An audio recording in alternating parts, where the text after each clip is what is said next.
ने और WHO और जो वर्ल्ड की थी, उन्होंने कहा कि भाई ये काम कर सकता है, ये काम कर सकता है। तो इसके हिसाब से उन्होंने ट्रायल किए। अब एक कोई भी ड्रग्स अगर हम कोई भी या चीज़ मेडिसिन का भी अगर हम आज बात करें तो उसके लिए एक लंबी प्रोसेस है। पहले उसमें एनिमल स्टडी होती है, फिर उसके बाद फेज़ 1, 2, 3, 4 जाके फिर जाके वो ड्रग मार्केट में आती है। तो सारे ब्लड चाहे ब्लड आरबीसी की बात करें, प्लाज़्मा या कन्वालेसेंट प्लाज़्मा या प्लेटलेट, क्रायो, प्रेसिपिटेट ये सभी ड्रग्स हैं एक तरह से।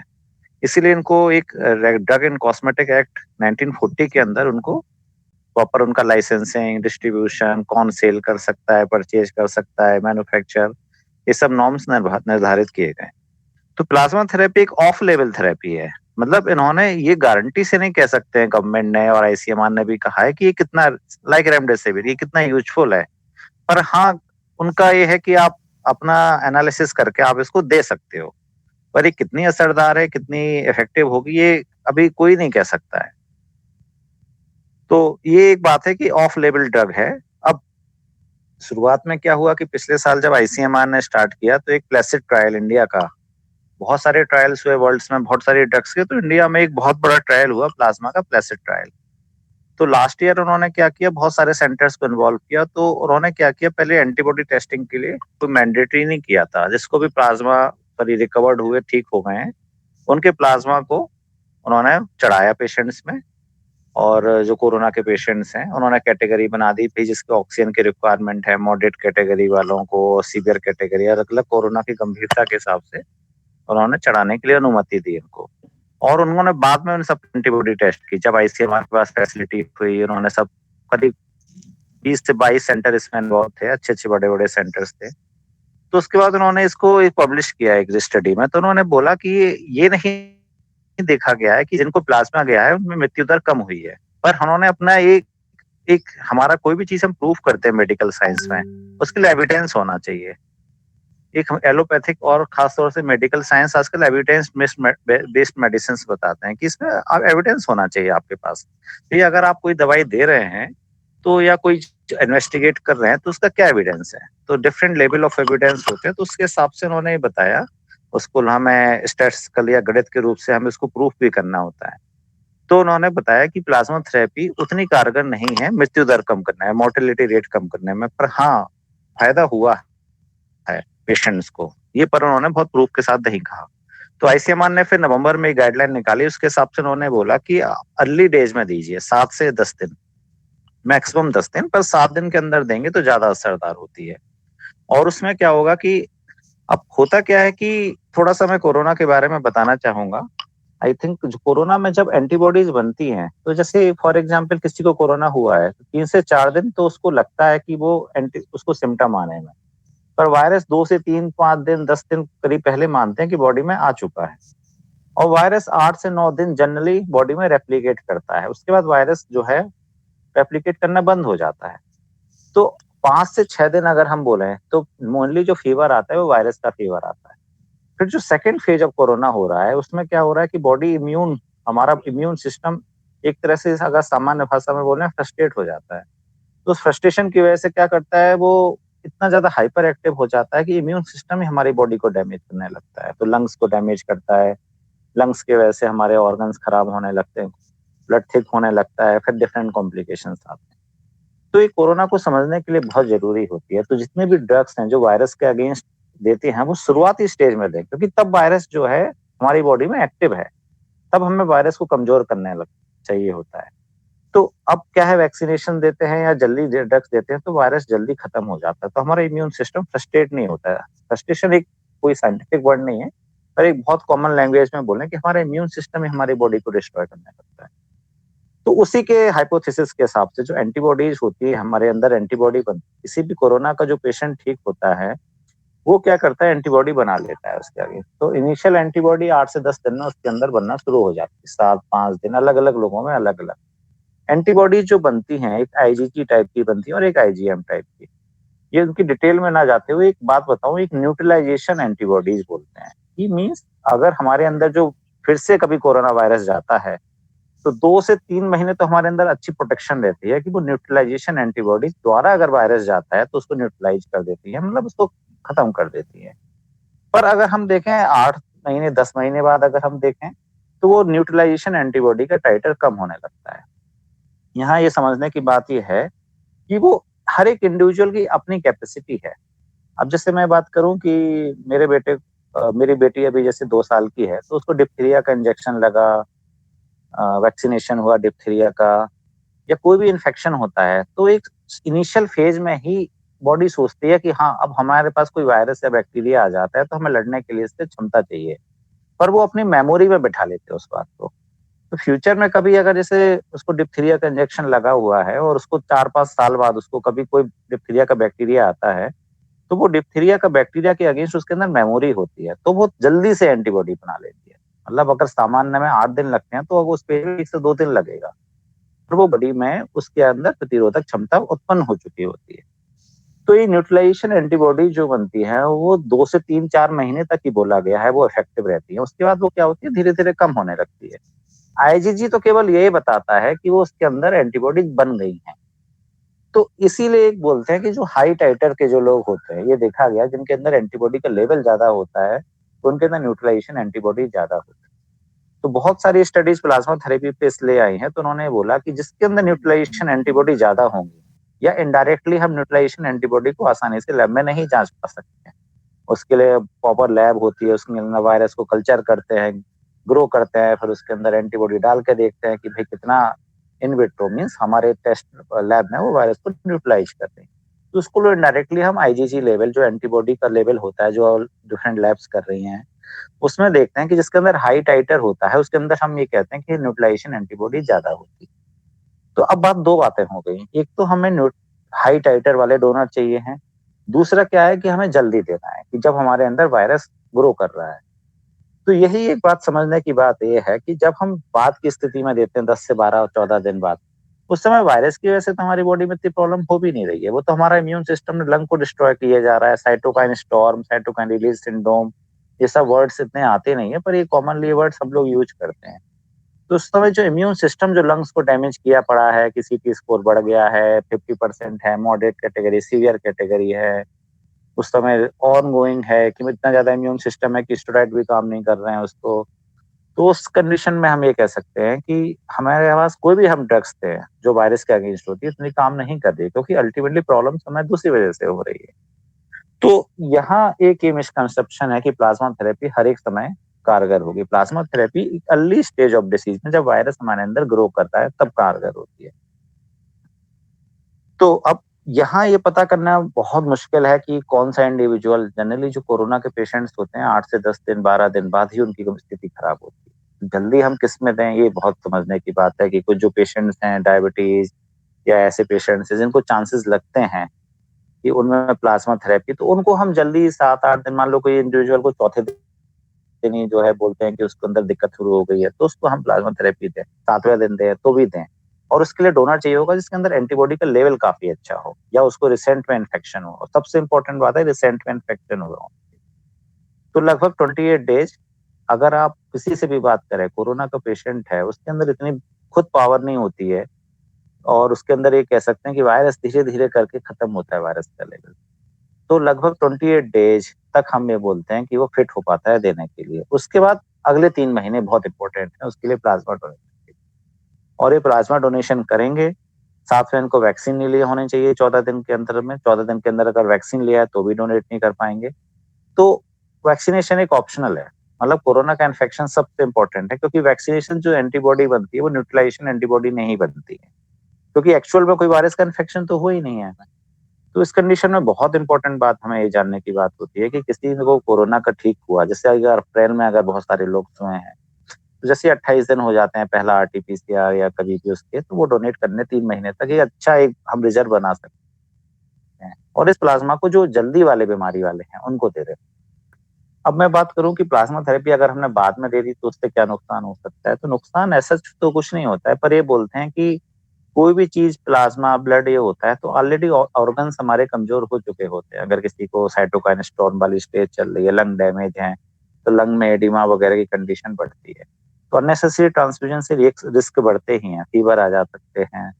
तो अल्टीमेटली बहुत ज़्यादा इफेक्टिव नहीं रहता है लास्ट की स्टेज में देने के लिए। ये प्रॉपर स्टडीज़ पब्लिश्ड है, और दूसरी बात ये है कि बहुत वो कुछ लोग कहते हैं कि मुझे पिछले साल कोरोना हुआ है, उनका प्लाज़्मा ले लो, तो वो सबका कोई लॉजिक नहीं है। मतलब अल्टीमेटली अगर हम बेनिफिट दें, तो पेशेंट्स को बेनिफिट मिलना चाहिए। बाकी देने को तो अलग-अलग ट्रीटमेंट चल रहे हैं, लोग 20-20 दिन वाले लोगों को प्लाज़्मा चढ़ रहा है, कई जगह प्लाज़्मा में एंटीबॉडी टेस्टिंग भी नहीं हो रही है, ऐसी भी खबरें सुनने में आती हैं, पर ये अनऑथराइज़्ड प्रैक्टिस है। अल्टीमेटली जो मेन है ट्रीटमेंट कोरोना का, कि आप जो है जितना जल्दी से जल्दी अगर उसको एडमिशन मिल जाए, उसका ट्रीटमेंट शुरू हो जाए, स्टेरॉइड्स वगैरह के ड्रग्स हैं, अगर ये टाइमली और सही डोज़ में मिल जाती हैं, पेशेंट की बाकी इसकी और ड्रग्स मिल जाती हैं, एडमिशन हो जाता है, तो वो ज़्यादा लाइफ सेविंग कंडीशन है। तो ये मैंने सारा ब्रीफ कर दिया। इसके बारे में अगर आपको और कुछ क्वेश्चन्स हो, तो क्वेश्चन आंसर में ज़्यादा आपको समझ में आ जाएगा।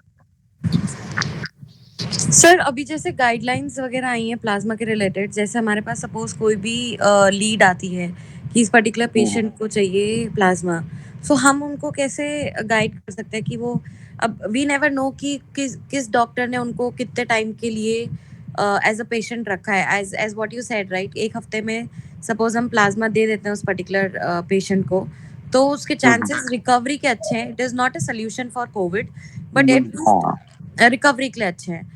बट हम उसको कैसे डिसाइड कर सकते हैं कि सपोज कोई लीड वो आ रहा पहला है। सिम्पटम आया है उसको, उससे हमें डॉक्टर से बात करनी होगी। आप एक गाइडलाइंस रख सकते हैं, गाइडलाइन अब गूगल पे आराम से अवेलेबल हैं। अभी तो हमारे स्टेट ब्लड ट्रांसफ्यूजन काउंसिल ने भी एक गाइडलाइन दी है, उसके रेफरेंस में आप डॉक्टर्स को कह सकते हैं। देखिए बात ये है कि पेशेंट्स ना, मेरा पॉइंट ये है कि अननेसेसरी अपने एफर्ट्स और रिसोर्सेस इस कंडीशन में लगाता है, और जो जरूरी चीजें हैं उसको इग्नोर हो सकती हैं। फॉर एग्जाम्पल की बात है, अगर एक पेशेंट से, मैं अपना एक्सपीरियंस कहता हूँ, मेरे भी रिलेटिव भर्ती होते हैं, तो अगर किसी को बोला कि भई आप ये जो है मेथाइलप्रेडनिसोलोन का इंजेक्शन बाहर से ले आइए, और वो फार्मेसी में गया, पर उसको तभी बोला कि आप प्लाज्मा का भी अरेंज कर लाइए, तो वो प्लाज्मा के लिए इतना भाग-दौड़ कर लेता है कि जो ज़रूरी चीज़ें हैं, वो चीज़ों को इग्नोर हो जाता है। सेकंड बात ये है कि वो खुद इन्फेक्टेड हो जाता है। अगर आप, कोई पेशेंट का घर वाला अगर इतना ज़्यादा इस समय लॉकडाउन चल रहा है और इतना ज़्यादा मार्केट में इतना ज़्यादा प्लाज्मा के लिए एफर्ट करेगा, जबकि उसका इतना यूज़ नहीं है उस कंडीशन में, तो अल्टीमेटली कम्युनिटी को रिस्क बढ़ता भी है। तो कहने की बात ये है कि आप इन गाइडलाइंस को डॉक्टर्स को, क्योंकि पेशेंट तो देखो इमोशनल है, पेशेंट को गलत नहीं है। पेशेंट को अगर कहा जाएगा कि भई अगर ये करने से फ़ायदा होगा, तो मैं भी उनकी जगह होता तो एफर्ट्स पूरे करूँगा उसमें। पर बात ये है कि हमें डॉक्टर्स को एजुकेट करना है। आप अपने डॉक्टर्स के लेवल पे बताइए कि ये गाइडलाइन आई है। आप अननेसेसरी पेशेंट को बताइए कि 10 दिन से ज़्यादा हमें प्लाज़्मा चढ़ना है। आप 7 दिन तक, एक आइडियल केस है, और चलो कई बार पेशेंट्स को एग्ज़ैक्ट याद नहीं होता है, तो मैक्सिमम 10 दिन तक मान सकते हैं। वो भी बहुत ज़्यादा हार्ड एंड फास्ट नहीं है। भई बहुत से पेशेंट्स को नहीं पता होता है कि पहला सिम्पटम कब आया। वो कहेगा कि भई तो मुझे तो ऐसी थकावट लगती थी। तो बहुत वेग सा क्राइटेरिया बताते हैं। दूसरा क्या है कि ऑक्सीजन रिक्वायरमेंट बढ़ने के पहला सिम्पटम नहीं है। पहला सिम्पटम फीवर हो गया, उसको खाँसी हो गई, बदन दर्द हुआ, हेडेक हुआ, डायरिया, ये सिम्पटम आते हैं। तो उसके सिम्पटम के अंदर आप डॉक्टर्स को पहले एजुकेट करेंगे अपने लेवल के, जो खास तौर से नर्सिंग होम्स के हैं, और जो भी आस-पास के आपके ट्रीटिंग फिजिशियंस हैं, उनको वो तो इस चीज़ में ज़्यादा कहेंगे कि हाँ, आप ये गाइडलाइंस हैं, गाइडलाइनें पब्लिश की हुई हैं। स्टेट ब्लड ट्रांसफ्यूजन काउंसिल एक ऑथराइज्ड एजेंसी है स्टेट की, गवर्नमेंट एजेंसी है, उन्होंने क्लियर बताया हुआ है कि आप अर्ली दें प्लाज़्मा, ज़्यादा लेट ना करें। और फिर बात आती है कि अब उन्होंने बोला कि चलो कोई जेन्युइन केस भी है, तो उस जेन्युइन केस में आप फिर, आपके पास अच्छे खासे अब पेशेंट्स डोनर्स हो गए होंगे जो रिकवरी स्टेज में हैं, तो उनका बस एक आईजीजी का लेवल करा लीजिए। आईजीजी एंटीबॉडीज़ का लेवल करा के, अगर वो है, अच्छा टाइटर है, तो आप उनको ले सकते हैं उनका प्लाज़्मा। अब तो होल ब्लड के लिए भी उन्होंने ऑथराइज़ कर दिया है, तो उनका प्लाज़्मा आप दीजिए। जेन्युइन केस अगर है तो इस समय ये कोई मना नहीं है कि नहीं देना है, पर देना है जेन्युइन केस में, ये ज़रूर बताया गया है। ओके सर, किसी और को क्वेश्चन है तो प्लीज पूछ लीजिए। सर अभी जैसे बहुत सारी एनजीओज और हम लोग क्या है कि क्वालिटी ऑफ डोनेशन पे ना ध्यान देके क्वांटिटी ऑफ डोनेशन पे काम कर रहे हैं बहुत सारे लोग। उसमें क्या हो रहा है सर, आईजीजी लेवल टाइटल को मैटर नहीं दे रहे, उसको प्रायोरिटी नहीं दे रहे। और बहुत सारे प्राइवेट ब्लड बैंक हैं सर जो ओनली रैपिड टेस्ट के बेस पर ही प्लाज्मा डोनेशन करा रहे हैं। अब रैपिड में तो सर सिर्फ पॉजिटिव और नेगेटिव पता चलता है, उसमें आईजीजी क्वांटिटी नहीं आता कि कितना क्वांटिटी। अब जब उसमें डोनर में प्रॉपर क्वांटिटी नहीं होगा एंटीबॉडी का, तो उसका डोनेशन का अननेसेसरी जो ट्रांसफ्यूजन का सर साइड इफेक्ट भी तो होगा ना सर पेशेंट को। कोई यूज नहीं है सर। बात ये है ना, देखिए बात मैं बोला कि देखिए एक एथिकल प्रैक्टिस के रूप में अगर हम बात करें तो एंटीबॉडी आईजीजी जिसके अंदर ज्यादा है, जैसे 13 अगर बोला है, जैसे अभी सिग्नल कट ऑफ 3.5 मिनिमम बताया है एम्स दिल्ली की गाइडलाइन में, अगर 1 से ऊपर होगा तो वो पॉजिटिव बताता है, पर बोलते हैं 3.5 या 5 जिसके अंदर आती है वो कट ऑफ अगर आती है, और अगर हम एयू एडजॉर्वेंस यूनिट में भी एक वैल्यू आती है तो लगभग 60-70 से ऊपर है, तो वो हमें बोलते हैं कि उसके अंदर एंटीबॉडी का लेवल बहुत अच्छा है। ऐसे एंटीबॉडी वाले अगर प्लाज्मा पेशेंट्स को जाएंगे तो वाकई में फायदा करेंगे। उससे कम एंटीबॉडी की लेवल में प्लाज्मा जाएंगे तो कोई पेशेंट को फायदा नहीं करेंगे इस कंडीशन में। तो ये जो रैपिड कार्ड से कर रहे हैं तो वो तो एक कोई रिकमेंडेड मेथड नहीं है, कहीं रिकमेंडेड नहीं है। आईसीएमआर ने 3 मेथड बताए हैं, वो उसमें एक एलाइजा है और एक एडजॉर्वेंस यूनिट जो केमिकल मशीन होती हैं जिससे सारा हमारा बायोकेमिस्ट्री में टेस्ट होते हैं, वो वाली मशीन्स वगैरह बताई हैं। तो एक गवर्नमेंट ने ऑथराइज किया हुआ है, एसपीटीसी की जो गाइडलाइन है उन्होंने भी मशीन्स बताया, तो रैपिड कार्ड तो is not an authorised practice. ये बस ये बता सकता है कि इंडिविजुअल के अंदर एंटीबॉडी बनी है। तो उस रैपिड कार्ड का मैं दूसरी तरह से अगर प्रयोग करें तो पेशेंट्स के अंदर अगर आप देखें कि पेशेंट ने एंटीबॉडी अगर बना ली है तो प्लाज्मा का वैसे भी रोल नहीं है उस समय। पेशेंट ने अगर प्लाज्मा तब जरूरी है ना जब पेशेंट उस स्टेज में है कि उन्होंने खुद एंटीबॉडी नहीं बनाई है वायरस के लिए। हमारा बॉडी खुद कोशिश कर रहा होता है इम्यून सिस्टम बनाने के लिए अपने। तो रैपिड को तो मेरे नहीं कोई जानकारी है कि किसी गाइडलाइन में है वो लोग कर रहे हैं, तो किस तरह की गाइडलाइन से कर रहे हैं मुझे भी। Almost private blood bank sir rapid पे ही चल रहे हैं। और सेकंड चीज एक और पूछना चाह रहा था सर, अगर हम एफरेसिस को प्रायोरिटी ना देते हुए एफएफटी पर जाएं, होल ब्लड से सेपरेट कराएं, तो उसमें क्वांटिटी तो ठीक है 200 ml सेपरेट हो पाएगा, बट क्वालिटी सेम रहेगी sir? Quality of plasma same रहेगी सर? एफिशिएंसी उसकी? एफिशिएंसी थोड़ा सा मतलब ये कह सकते हैं ना कि देखिए दो बातें हैं। पहली बात तो ये है कि होलवर्ड को ऑथराइज किया गया है इसीलिए क्योंकि एफरेसिस की फैसिलिटी सब जगह अवेलेबल नहीं है। पर दूसरी बात ये है कि होलवर्ड से आपने जो प्लाज्मा निकाला है उससे डोनर जो है आपका 3 महीने के लिए जो है एलिजिबल नहीं होता है। आप देखें जो फॉरेन में प्लाज्मा थेरेपी चली है उसमें लगभग उन्होंने एक डेडिकेटेड डोनर्स का पूल बनाया हुआ था। उन्हीं डोनर से लगभग 2 महीने के अंतराल पे 4 बार डोनेशन लिया गया था और लगभग उन्होंने 1600 ml लिया है। मतलब अगर हम बोलें कि एक डोनर 3 महीने के लिए, मैंने बताया ना कि 1 से 4 महीने, तो मतलब 4 महीने के अंदर ही उसके अंदर अच्छी एंटीबॉडीज रहती हैं। तो उन्होंने उससे लगभग अगर हम बात करें तो 1 महीने में 2 और 6 यानी 4 × 24 2400 ml उन्होंने प्लाज्मा निकाला और लगभग उन्होंने 6 से 12 पेशेंट उससे ट्रीट किए। होलवेट से वो डोनर अब 3 महीने के लिए डोनेट नहीं कर पाएगा, तो उससे केवल एक ही पेशेंट का हो जाएगा। तो जहां 12 पेशेंट ट्रीट हो सकते हैं वहां एक पेशेंट ट्रीट हो रहा है। ये एक डिसएडवांटेज है, इसीलिए गवर्नमेंट ने पिछले साल इसको बहुत हद तक ऑथराइज नहीं किया था। पर अब लोग सोचा था कि सेकंड फेज तक बहुत जगह एफरेसिस की फैसिलिटी शुरू हो जाएगी। तो उसकी उस स्थिति में देखते हुए, स्थिति को देखते हुए तो गवर्नमेंट ने अभी होलबर्ट को भी ऑथराइज कर दिया है। जहाँ फैसिलिटी नहीं है वहां कर सकते हैं, पर वो डोनर का एक लॉस है, मतलब पॉइंट ये है। तो अगर कोई वॉलंटरी डोनर है, उसकी अच्छी डाइट है, तो उससे लगभग हम जो 12 पेशेंट्स का भला कर सकते हैं, उससे एक ही पेशेंट का भला हो। ये डिसएडवांटेज है, बाकी सच कोई डिसएडवांटेज नहीं है। सर लास्ट ईयर के कोविड में ऑलमोस्ट देखा जा रहा था कि 2 ही यूनिट का प्लाज्मा थेरेपी चल रही थी, बट अभी देखा है कि काफी सारे पेशेंट्स को 3 यूनिट 4 यूनिट तक डॉक्टर ने रिकमेंड किया। 2 यूनिट से ज्यादा का तो बहुत लॉजिक नहीं होता है इसमें। बहुत सारे केस देख चुका हूँ जिसमें मैं 4 यूनिट तक सर डॉक्टर ने रिकमेंड किया। सर अलग देखिए अलग लोगों की चार, अब मान लीजिए कि 4 अलग अलग लोगों की जब एंटीबॉडी जाएगी तो सर वो भी तो गलत रिएक्ट भी तो कर सकती है सर बॉडी में।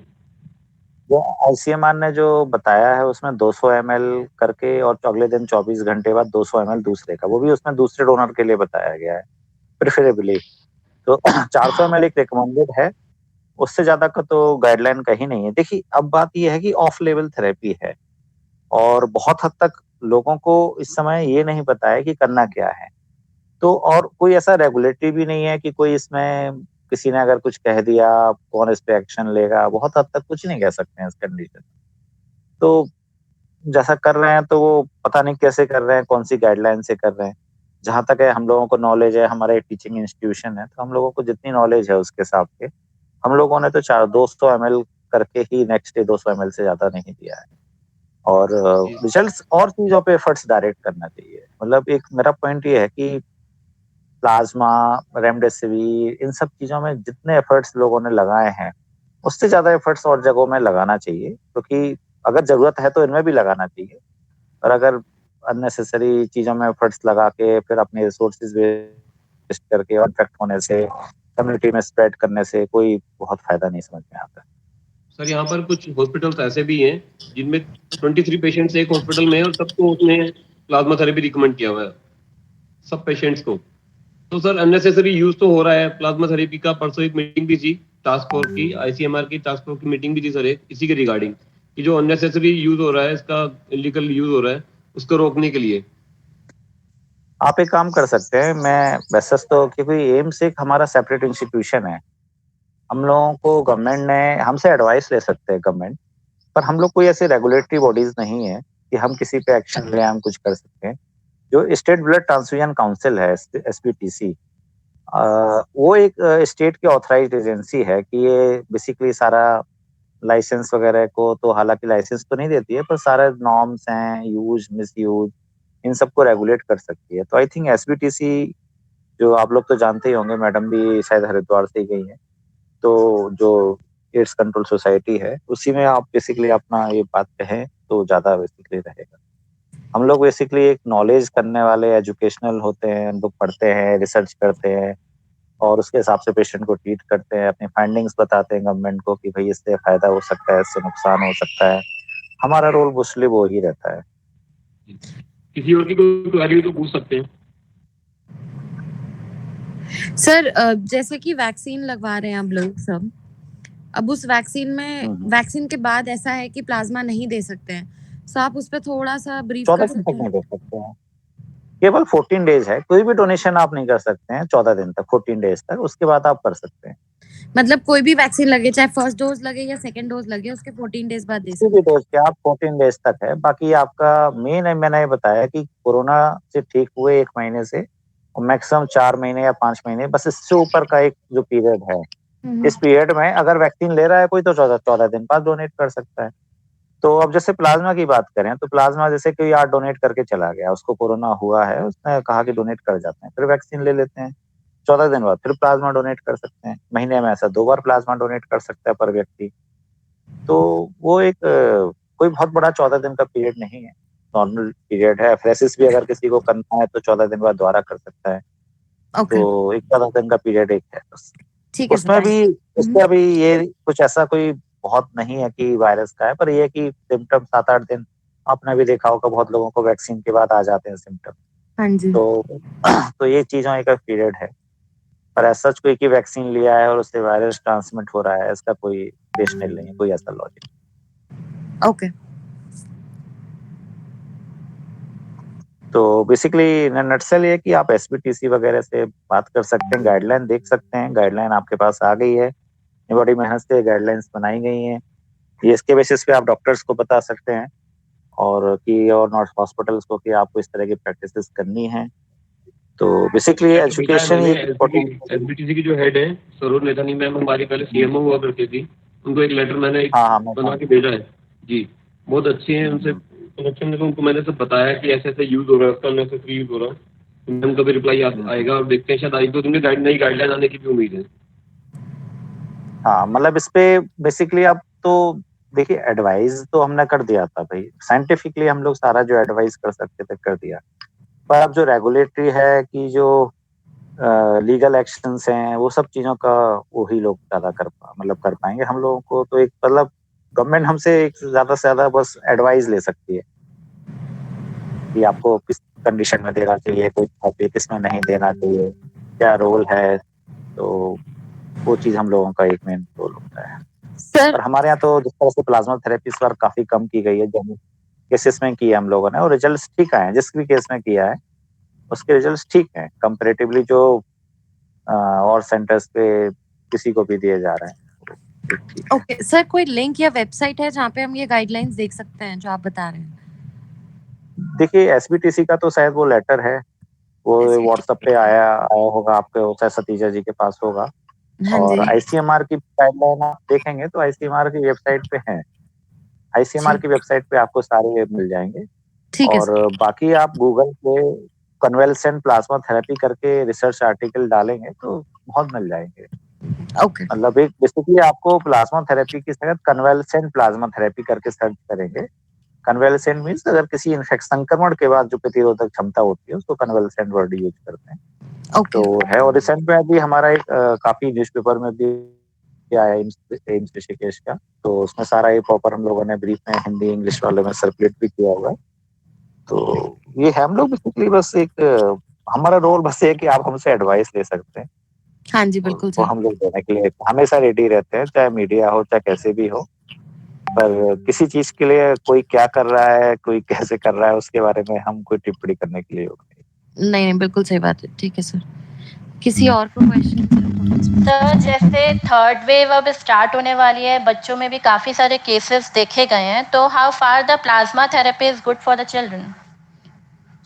देखिए, जो आईसीएमआर ने ट्रायल किया था उसमें पीडियाट्रिक्स नहीं लिए थे, और इसलिए भी नहीं लिए थे क्योंकि तब पिछले साल बच्चों को था भी नहीं है। और बच्चों में एक बात ये है कि मैं एक सिंपल भाषा में समझाना चाहता हूँ कि जो हमारा लंग डैमेज होता है तो बच्चों में क्या होता है कि सेल्स जो हमारी बॉडी होती है बहुत जल्दी ग्रो करती है। तो जो डैमेज भी होता है वो बहुत जल्दी नई सेल्स बन जाती हैं। तो ऐसा नहीं है कि बच्चों में कुछ अलग तरीके का कोरोना होता है। तो बच्चों में जो सिम्टम्स आते हैं तो इसी की वजह से बच्चों में रिकवरी भी तेज होती है। तो अब ये नहीं कह सकते कि वायरस किस तरह से बदल रहा है, किस तरह के उस कोरोना है। पिछली बार कुछ और तरीके के कोरोना के सिम्टम थे, इस बार कुछ और आए हैं। तो प्लाज्मा थेरेपी अभी तक तो बहुत ज्यादा लोगों ने बच्चों में नहीं की है। खासतौर से मैं बात करूं तो जो पीडियाट्रिक एज डिफाइन करते हैं लेस देन 15 बोलते हैं। मतलब अगर आप मैं भी अगर किसी बच्चे को दिखाने जाऊं तो 15 साल के ऊपर वो एडल्ट में मानते हैं, पर वैसे जो लीगल कैटेगरी है वो 18 ईयर्स की होती है। तो उससे नीचे वाले बच्चों में ज्यादा प्लाज्मा का यूज ही नहीं किया क्योंकि जरूरत भी नहीं पड़ी। अल्टीमेटली पेशेंट्स को उस लेवल पे सीरियस होंगे तो ही तो आप प्लाज्मा देंगे। जो घर पे ठीक हो रहे हैं या बहुत हद तक मिनिमम स्टेरॉइड से अगर ठीक हो रहे हैं वो तो जरूरत नहीं पड़ेगी। पर थर्ड वेव में प्लाज्मा थेरेपी की नीड पड़ सकती है अगर बच्चों में बहुत ज्यादा इन्फेक्शन होते हैं। और इसीलिए तो उस कंडीशन में भी क्या है, तो हमारे पास अभी सेकेंड वेव में जो अभी मई जून जुलाई तक चलेगा उसके जो डोनर्स काफी हो जाएंगे हमारे पास। इसलिए प्लाज्मा थेरेपी को कोई बहुत मना नहीं किया गया है। तो जो वो डोनर्स होंगे उनका प्लाज्मा हम यूज कर सकते हैं अगर थर्ड वेव में, अगर प्लाज्मा थेरेपी गवर्नमेंट ने उस समय कहा है। और क्या होगा कि बच्चों में रिक्वायरमेंट भी प्लाज्मा की कम होगी। तो थर्ड वेव में अगर आपका एक क्वेश्चन है कि प्लाज्मा थेरेपी का यूज हो सकता है तो हाँ हो सकता है, पर ये डिपेंड करता है कि किस लेवल का इन्फेक्शन है, वैक्सीनेशन बच्चों को हो पाता है कि नहीं हो पाता है, और कितने लेवल की सीरियसनेस होती है, और प्लाज्मा थेरेपी के लिए कितना वॉल्यूम होता है। बहुत सारे ऐसे क्वेश्चंस होंगे। तो इसलिए कि मोटिवेशनल जरूरी है। जो भी कोरोना से ठीक हो रहा है उसके अंदर एक मोटिवेशन देना कि भाई आपके अंदर एंटीबॉडीज हैं और आपके एंटीबॉडी से दूसरे ठीक हो सकते हैं, ये जरूरी है, उसके अंदर मोटिवेशन होना। पर पेशेंट्स के और पेशेंट के अटेंडेंट को इस बात से केवल बताना कि प्लाज्मा देने से ही आप अगर ठीक हो गए, तो ये मैसेज देना थोड़ा सा सही नहीं। पर पेशेंट और जो डोनर्स हैं उन लेवल का मोटिवेशन बहुत जरूरी है। एक और दूसरा एंगल मैं बताना चाहता हूँ कि मान लीजिए कोई प्लाज्मा भी दे रहा है ऐसी कंडीशन में, तो बहुत हद तक चांस है कि फ्यूचर में वो एफरेसिस डोनर बन जाए, जंबो पैक प्लेटेट डोनर। प्लेटेट की बहुत डिमांड होती है, तो जिसका एक एक्सपीरियंस भी तो हो रहा है ऐसी कंडीशन में, तो वो एक उसका डोनेशन का एक्सपीरियंस है। बहुत सारे लोग हैं जिन्होंने कभी ब्लड नहीं डोनेट किया है पर प्लाज्मा और प्लाज्मा डोनेशन उन्होंने किया हुआ है। तो बहुत हद तक चांसेस है कि जिसका एक बार एक्सपीरियंस हो जाता है तो वो अगली बार होल ब्लड या प्लेटेड डोनेशन कर सकता है। तो उनके अंदर मोटिवेशन तो हमें देना ही पड़ेगा किसी ना किसी तरीके से कि हाँ अगर जरूरत पड़ी तो हम आपको बुलाएं। तो एक ये मैसेज हमें देना अभी भी जरूरी है, और आगे भी कोई भी व्यक्ति जो डोनेशन के लिए, ब्लड डोनेशन के लिए, प्लेटेड डोनेशन के लिए हम जितना मोटिवेट कर पाए वो एक हमारा एक मोरल ड्यूटी बनती है। और ये भी नहीं कह सकते हैं कि आगे और कोई एपिडेमिक ना हो। अब जैसे एबोला वगैरह आया अफ्रीका में तो अभी प्लाज्मा थेरेपी तब वहां बहुत चली थी।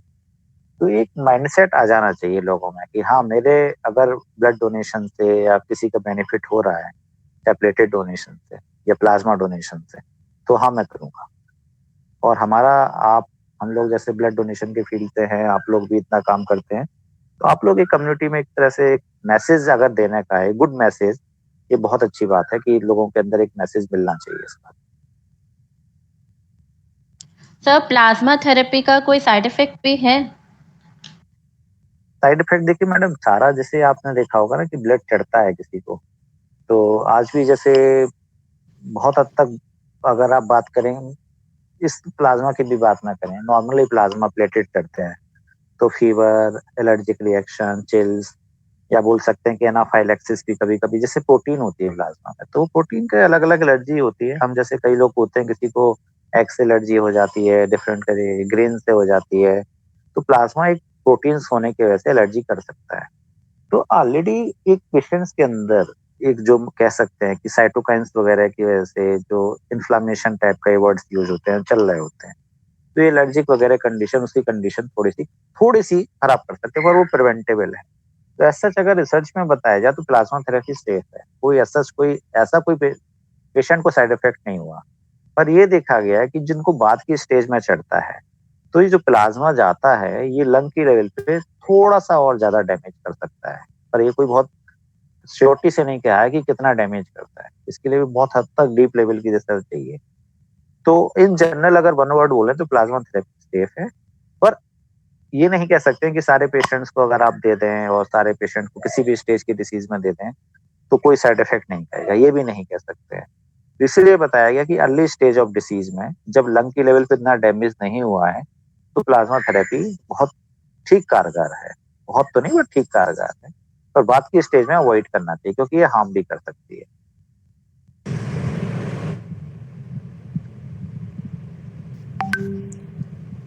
सर फिर मिनिमम सिटी स्कोर जो डॉक्टर सजेस्ट करते हैं, तो किस सिटी स्कोर तक पेशेंट को हम प्लाज्मा दे सकते हैं? देखिए मैडम, एक सजेस्ट कैटेगरी, हाँ, माइल्ड, मॉडरेट और सीवियर 3 कैटेगरी है। या तो एम्स दिल्ली ने तो बोला है कि जो सीवियर कैटेगरी के हैं, और सीवियर कैटेगरी के साथ-साथ उसमें भी ऑफ लेवल ड्रग है, मतलब सारी ड्रग्स चलेंगी, इंजेक्शन से मेथिलपेनिसिलिन, ये सब चीजें, और जो भी है उसको इन हेपेरिन, एस्पिरिन, ये सब ड्रग्स तो मैंडेटरी चलेंगे ही उसको। उसके साथ ऑफ लेवल ड्रग्स आप ऐड कर सकते हैं अर्ली स्टेज ऑफ डिसीज में, लेस देन 10 डेज में। तो वो उसमें रेमडेसिविर भी है, टोक्लीजुमाब तो लास्ट में भी दे सकते हैं, पर प्लाज्मा थेरेपी भी दे सकते हैं। तो अगर आप करेंगे सीटी स्कोर में, तो लगभग ये बोलते हैं कि जो माइल्ड होती है वो 8 से कम सीटी स्कोर होता है, 8 से जो है 12 या 14 तक, ये 15 तक बोलते हैं कि मॉडरेट कैटेगरी में, और 15 से ऊपर सीवियर कैटेगरी। तो सीटी स्कोर के बेसिस पे डिसाइड करना एक बहुत हद तक, मतलब बात ये है कि कहाँ कब सीटी स्कैन कराया गया, ये बहुत इंपॉर्टेंट चीज है। तो एक पेशेंट है, उसके अंदर बॉडी में क्या चल रहा है, मान लीजिए उसने डे 7 पे सीटी स्कैन कराया और उसका सीटी स्कोर आया 6, और उसकी रिपोर्ट आई सीटी स्कैन की है अगले दिन, और 8वें दिन जाके उसकी तबीयत ज्यादा बिगड़ने लगी, तो उसको उस समय क्या उसका सीटी स्कोर होगा, उस समय का सीटी स्कैन अगर कराया जाएगा तो पता चलेगा। तो इसलिए सीटी स्कोर पे बहुत हद तक नहीं कहना चाहिए, पेशेंट की कंडीशन है, मतलब जो सिम्टम्स का कैटेगरी है कि भाई उसको ऑक्सीजन, उसका रेस्पिरेटरी श्वसन दर, उसकी 30 से ज्यादा पर मिनट सांसें चल रही हैं, उसका ऑक्सीजन लेवल ड्रॉप कर रहा है, वो 2 मिनट चल भी नहीं पा रहा है, उसका ऑक्सीजन लेवल कम होने के साथ साथ उसको सांस फूलना, सीने में दर्द, घबराहट, कंफ्यूजन, ये सब स्टेज आ रही है, तो उसके सिम्टम्स के बेसिस पे हम उसको मॉडरेट कैटेगरी में कर सकते हैं। और उस समय अगर हम सीटी स्कैन करेगा, तो सीटी स्कैन में अगर उसकी उस समय फाइंडिंग आती है 15 से ज्यादा अगर बोलते हैं, तो वो सीवियर कैटेगरी में आता है, और साथ साथ उसका प्रेजेंटेशन अर्ली है, 7 से 8 दिन है, तो हम प्लाज्मा थेरेपी देंगे। तो सीटी स्कैन के बारे में भी ये बताऊं कि जो टाइमिंग बहुत इंपॉर्टेंट है, मतलब जल्दी लोग 3, 4, 5 दिन में करा लेते हैं, कहते हैं नहीं है, या 12, 14 दिन करा लेते हैं, तब तक तो पेशेंट कई बार ठीक भी हो जाते हैं। तो ये बहुत हद तक सीटी स्कोर एक कोई एग्जैक्ट क्राइटेरिया नहीं कह सकते। तो अगर ये बात करें तो आज के ऊपर हम एक बोल सकते हैं कि हाँ, प्लाज्मा थेरेपी की जरूरत पड़ सकती है।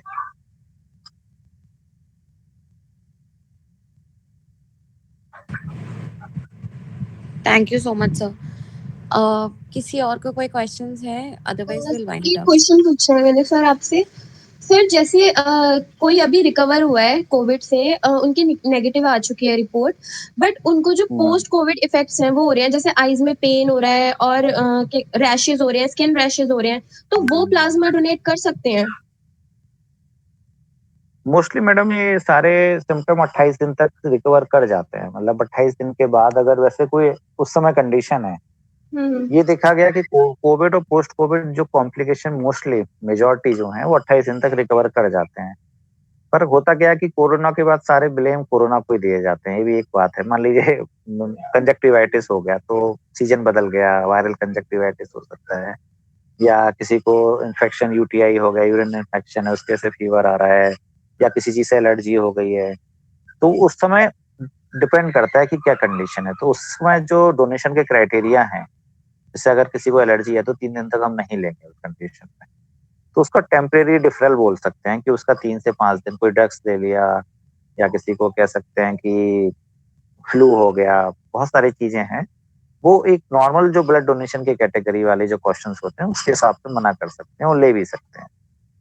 तो पर 28 दिन तक तो मोस्टली सिम्टम से रिकवर कर जाते हैं कोरोना के।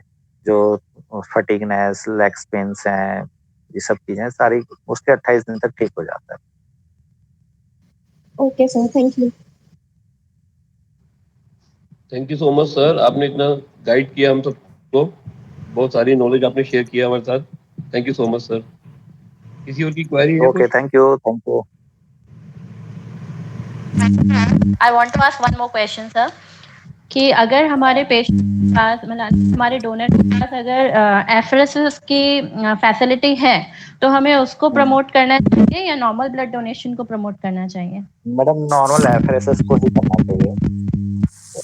सिंपल सी बात है कि मैं बताऊं कि थोड़ा सा इको आ रहा है, आप प्लीज अपना म्यूट कर लीजिए। Yes sir. हाँ, यस। तो बात यह है कि एफरेसिस से, एक तो मैंने बताया कि एफरेसिस से जो फ्रीक्वेंसी और अमाउंट है बहुत ज्यादा है। तो अगर एक डोनर को अगर हम सही से इस्तेमाल करें तो लगभग वो 12 पेशेंट्स की जगह का भला कर सकता है, पर होल ब्लड में वो एक ही पेशेंट का करेगा।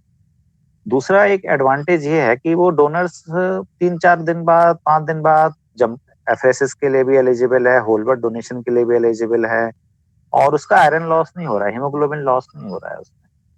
तो मतलब वो डोनर हमेशा फिट है किसी भी और डोनेशन के लिए, कहने की बात ये है। पर होल ब्लड से करने के बाद वो 3 से 4 महीने बाद, मतलब फीमेल्स में 4 महीने तक के लिए वो कोई और डोनेशन कर भी नहीं सकता है। सेकंड बात है कि एक्सपीरियंस की बात है। आप लोग इस फील्ड से जुड़े हैं तो आप ये देखो कि प्लेटेट के लिए जंबो पैक कराने के लिए डोनर्स को कितना मोटिवेट करना होता है। तो पर होल ब्लड डोनेशन लोग प्रेफर आज भी करते हैं। इनफैक्ट मैं भी, अगर मेरे साथ के भी लोग हैं तो वो अगर ये कहेंगे कि भाई अगर डोनेशन कराना है तो होल ब्लड के लिए जल्दी रेडी हो जाएंगे, पर जंबो पैक प्लेटेट के लिए इतना जल्दी रेडी नहीं हो। तो एक एक्सपीरियंस देने की बात है कि हाँ कुछ नहीं होगा, आप देखे देखिए, तो वो फ्यूचर में एक हमारा फायदा है कि वो प्लेटेड डोनर बन जाएगा वो। तो इन सब एंगल से अगर मैं सोचूं तो अगर एफरेसिस की फैसिलिटी है तो एफरेसिस को ही प्रमोट करना चाहिए। और होल ब्लड अगर एफरेसिस की फैसिलिटी नहीं है तो होल ब्लड से भी कर सकते हैं। पर अगर अल्टीमेटली डोनर्स के ऊपर की बात है और पॉपुलेशन पेशेंट केयर की बात है तो apheresis is better.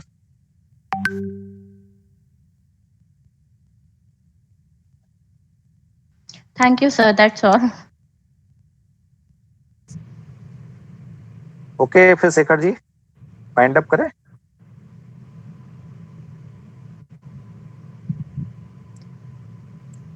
I think Shekhar ji mute पे। Yes sir, we can wind up. Thank you so very much, okay आपने मैम, हमारी हेल्प करी। Thank you. Okay okay, bye bye bye. Sir, take care of yourself.